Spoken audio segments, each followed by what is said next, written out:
Hi guys, it's Noiscope Sadia here. 14ই মে মুক্তি পেতে যাচ্ছে নতুন micro drama series silver Sadia.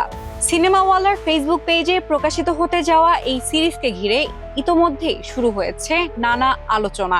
গতকাল ঢাকার একটি ক্লাবে আয়োজিত হয় সিরিজটির ভার্টিক্যাল স্ক্রিনিং। সেখানে উপস্থিত ছিলেন অভিনয়শিল্পী, নির্মাতা, প্রযোজক ও আমন্ত্রিত অতিথিরা। একই সন্ধ্যায় প্রকাশ করা হয় সিরিজটির ট্রেইলার। 15 পর্বের এই সিরিজের প্রতিটি পর্বের দৈর্ঘ্য মাত্র 3 মিনিট। নির্মাতাদের ভাষায় বর্তমান প্রজন্মের দ্রুত বদলে যাওয়া কন্টেন্ট দেখার অভ্যাসকে মাথায় রেখেই তৈরি করা হয়েছে এই ফরম্যাট। সিলভার সাদিয়ার গল্প আবর্তিত হয়েছে এক নিম্ন মধ্যবিত্ত পরিবারের মাদ্রাসা পড়ুয়া তরুণীকে ঘিরে। পরিবারের অজান্তে গেমিং আর লাইভ স্ট্রিমের জগতে নিজের পরিচয় তৈরি করতে শুরু করে সে। পাশে থাকে মায়ের নীরব সমর্থন। তবে এক সময় সেই গোপন জীবন বাবার সামনে চলে এলে শুরু হয় দ্বন্দ্ব, টানাপোড়েন আর নিজের স্বপ্ন টিকিয়ে রাখার লড়াই।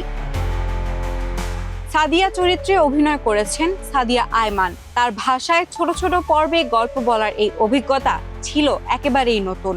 সিরিজটি পরিচালনা করেছেন মিরাজ হোসেন, প্রযোজনা করেছেন মায়ের দোয়া স্টুডিওস। অভিনয়ে আরও আছেন অ্যালেন শুভ্র, ফারজানা ছবি সহ আরো অনেকেই।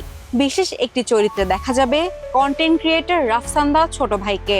নির্মাতারা বলছেন বাংলাদেশের ডিজিটাল বিনোদনে ভার্টিক্যাল স্টোরি টেলিং এর নতুন এক সম্ভাবনার দরজা খুলতেই তাদের এই উদ্যোগ।